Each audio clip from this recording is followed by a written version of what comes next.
surmasõlm on siis sõlm, mida võiks osata iga inimene. Ehk te teete oma põhiköiele ringi peale, siit vaba otsa viite läbi, nagu õpivad noorkotkad ja kodutütred.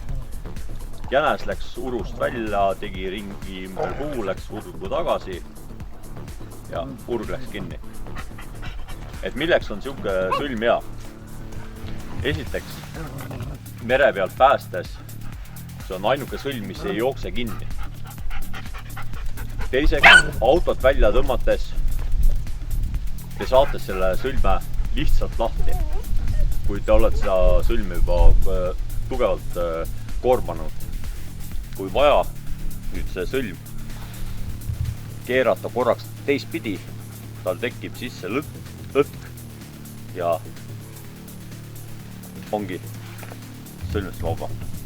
Oluliselt lihtsam kui tuntud vana ja umbsõlm.